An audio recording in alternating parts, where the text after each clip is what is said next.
Normally लोग छोटी छोटी बातों पर ध्यान नहीं देते हैं जो हमारे देश, दुनिया या रोज़मर्रा की ज़िंदगी से जुड़ी होती है। आपको तो पता ही होगा कि हमारे देश के कई नाम हैं, पर क्या आपने कभी सोचा है कि हमारे देश का आखिर नाम पड़ा कैसे? अगर नहीं तो चलिए जानते हैं। नंबर 1, भारत। एक सामान्य जन धारणा है कि महाभारत के कुरुवंश के एक राजा दुष्यंत और उनकी पत्नी शकुंतला के प्रतापी पुत्र भरत के नाम पर हमारे देश का नाम भारत पड़ा। लेकिन हमारे पुराण इससे कुछ अलग बात पूरे साक्ष्य के साथ प्रस्तुत करते हैं। वायु पुराण के अनुसार त्रेता युग के प्रारंभ में महाराज मनु के पौत्र और प्रियव्रत के पुत्र ने भारत खंड को बसाया था। महाराज प्रियव्रत का कोई पुत्र नहीं था, तो उन्होंने अपनी पुत्री के पुत्र अग्निघ्र को गोद ले लिया। अग्निघ्र के पुत्र का नाम नाभि था। अब जरा ध्यान से सुनिएगा। नाभि की पत्नी जिसका नाम मेरु था, उसका एक पुत्र हुआ जिसे ऋषभ के नाम से जाना जाता है। उसके पुत्र भरत थे और इन्हीं भरत के नाम पे हमारे देश का नाम भारतवर्ष या कह लो भारत पड़ा। संस्कृत में वर्ष का मतलब इलाका या हिस्सा भी होता है। नंबर 2, आर्यावर्त। प्राचीन नाम जो भारत से भी पुराना है वह आर्यावर्त है। सृष्टि के शुरुआत में आर्य का अर्थ होता है श्रेष्ठ लोगों का समूह। तो उनके द्वारा बसाए जाने एवं भारत के उत्तरी भाग में निवास करने की वजह से भारत का नाम आर्यावर्त पड़ा। आर्यावर्त का अर्थ होता है आर्यों का निवास स्थान। उस समय हमारे देश का उत्तरी भाग ही रहने योग्य था, क्योंकि दक्षिणी भाग जंगलों और जलाशयों से भरा पड़ा था। आर्यावर्त से पहले इस देश का कोई अन्य नाम नहीं था। तो आइए अब आगे चलते हैं।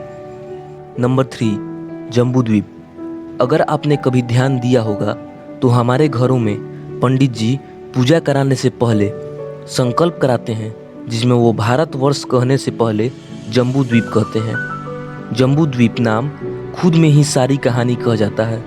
जम्बूद्वीप का अर्थ समग्र द्वीप होता है, यानी उस समय सिर्फ एक ही द्वीप था। राजा प्रियव्रत, जिनकी कहानी मैंने भारत के लिए सुनाई है, उन्होंने अपनी पुत्री के पुत्र अग्निघ्र को इस पूरी द्वीप यानी जम्बूद्वीप का शासक बनाया और बाद में जाकर भरत के हिस्सों में आने वाला राज्य भारत कहलाया।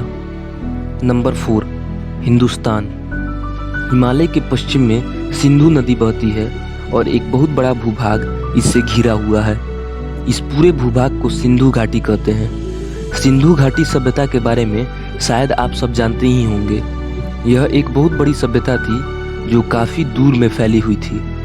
मध्य युग में जब तुर्किस्तान से और ईरान से कुछ लोग आए तो वे सबसे पहले सिंधु घाटी में घुसे और उन्होंने यहाँ के लोगों को हिंदू कहा, जो सिंधु का ही एक अपभ्रंश है। इसके बाद से हिंदुओं के देश को उन्होंने हिंदुस्तान के नाम से जाना और प्रचलित किया। अब 5वां और आखिरी, इंडिया। अब आइए इस नाम के पीछे की क्या कहानी है वो भी जान लेते हैं। यह नाम भी सिंधु घाटी सभ्यता के कारण ही पड़ा। हमारे देश की सिंधु घाटी सभ्यता रोम की सभ्यता की तरह ही बहुत फेमस थी, मतलब प्रसिद्ध थी और पूरे भारत में फैली हुई थी। चूँकि ये घाटी सिंधु नदी से जुड़ी हुई थी, इसी वजह से नदी भी बहुत प्रसिद्ध हुई और इसका विदेशियों ने दूसरा नाम इंडस रखा। और जब ये लैटिन भाषा में पहुंची तो ये इंडिया बन गई। वैसे हमारे देश के लोगों ने शुरुआत में इसे अस्वीकार कर दिया, क्योंकि इंडिया जो नाम था उसे विदेशियों ने रखा था। जब अंग्रेज यहाँ आए तो उन्हें हमारे देश के किसी भी नाम को पुकारने में दिक्कत आई। जब अंग्रेजों को ये बात पता चली कि यहाँ की प्रसिद्ध सिंधु घाटी को इंडस वैली कहते हैं, जिसे लैटिन में इंडिया कहा जाता है, तो उन्होंने भारत को इंडिया कहना शुरू किया और पूरे विश्व में हमारे देश का नाम इंडिया प्रसिद्ध हुआ। मुझे लगता है अब आपको हमारे देश के अनेकों नाम के पीछे की कहानी समझ आ गई होगी। हमें कमेंट करके बताएं आपको ये वीडियो कैसा लगा, और अगर अच्छा लगा तो लाइक करें, शेयर करें और सब्सक्राइब करना ना भूलें, ताकि आगे भी आप ऐसे ही फैक्ट्स के बारे में जान सकें। आज की इस वीडियो में इतना ही। मिलते हैं अगले वीडियो में, तब तक के लिए बाय।